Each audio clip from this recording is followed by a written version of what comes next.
Field marshal Sam বাহাদুর একবার বলেছিলেন, যদি কেউ বলে যে সে মরতে ভয় পায় না, সে হয় মিথ্যে বলছে, নয়তো সে গোর্খা। অ্যাডলফ হিটলার তাদের সম্পর্কে বলেছিলেন, আমার কাছে যদি গোর্খা থাকতো তাহলে পৃথিবীর কোনো সেনাবাহিনী আমাকে পরাজিত করতে পারতো না।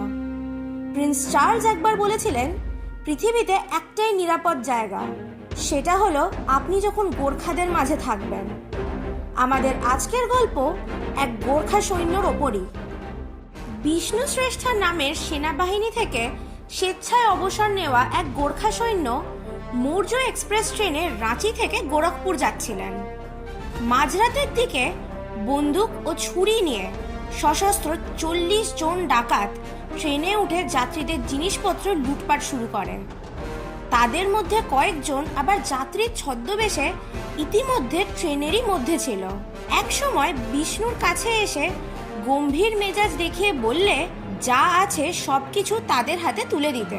বিষ্ণু নিঃশব্দে তার ব্যাগটি তাদের হাতে তুলে দেন, কিন্তু গুন্ডারা একটা ভুল করেছিল, তারা তার খুকরিটা নেয়নি। এরপর ডাকাতরা কাছে থাকা একটা বাচ্চা মেয়েকে তার বাবা মায়ের সামনে শ্লীলতাহানির চেষ্টা করে। এরপর আর স্থির থাকতে পারলেন না বিষ্ণু। সে তার খুকরি বের করে ডাকাতদের ওপর হামলা চালায়। অন্যদের সাথে লড়াই করার সময় তিনি তাদের একজনকে মানব ঢাল হিসেবে ধরে রেখেছিলেন। বিষ্ণু শ্রেষ্ঠার এই রুদ্র রূপ দেখে বাকি সব ডাকাতরা প্রাণ বাঁচাতে ট্রেন থেকে পালিয়ে যায়। তিনি 40 জন ডাকাত দলের সাথে একাই লড়াই করেন। তাদের মধ্যে 3 জনকে হত্যা করেন এবং 8 জনকে আহত করেন। তার আক্রমণ এতটাই প্রচণ্ড ছিল যে বাকিরা ট্রেন থেকে নেমে প্রাণ বাঁচাতে দৌড়ে পালিয়ে যায়।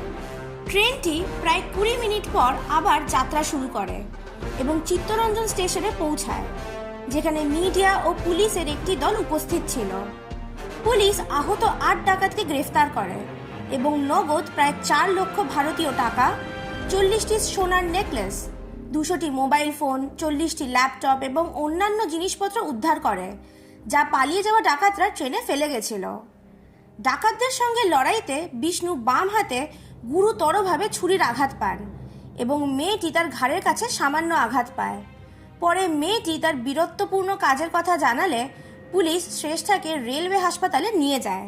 এই ঘটনার পর বিষ্ণু বলেছিলেন, তারা যাত্রীদের কাছ থেকে গয়না, মোবাইল ফোন, নগদ টাকা, ল্যাপটপ ও অন্যান্য জিনিসপত্র ছিনিয়ে নিতে শুরু করে। তারা তলোয়ার, ব্লেড ও পিস্তল নিয়ে ডাকাতি করেছে। পিস্তলগুলো সম্ভবত নকল হতে পারে, কেননা কোনো গুলি চলেনি। মেয়েটি সাহায্যের জন্য চিৎকার করে বলল, আপনি একজন সৈনিক, দয়া করে একটি বোনকে বাঁচান। আমি তাকে আমার নিজের বোন ভেবে ধর্ষিতা হওয়ার হাত থেকে আটকেছি। এই ঘটনার পর বিষ্ণু শ্রেষ্ঠাকে তার সাহসিকতার জন্য 2টি পদক দেওয়া হয়েছিল। এমনকি তিনি একটি সিলভার প্লেটেড কুকরি এবং 50,000 টাকার নগদ বোনাস এবং সেই সাথে ডাকাতদের গ্যাং মেম্বারদের ওপর থাকা পুরস্কারও তিনি পেয়েছিলেন।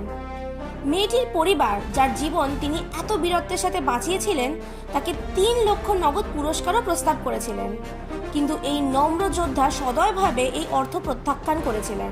যুদ্ধে শত্রুর হাতে লড়াই করা একজন সৈনিক হিসাবে আমার কর্তব্য। এরা শত্রুর মোকাবিলায় ব্যস্ত থাকেন যাতে আর বাকিরা নিশ্চিন্ত হয়ে থাকতে পারেন। এরা সৈনিক, এদের কাছে ডিউটি আগে, সেন্টিমেন্ট পরে। এমন বীর যোদ্ধা যিনি একাই সেদিন 40 জনের ডাকাত দলকে আটকে দিয়েছিলেন, এমন বীর যোদ্ধাকে টিম নেক্সাস ন্যারেটিভস জানায় নতমস্তক প্রণাম। শুনলেন বিষ্ণু শ্রেষ্ঠার বীরত্বের কাহিনী। কেমন লাগলো আমাদের কমেন্ট সেকশনে নিশ্চয়ই জানান।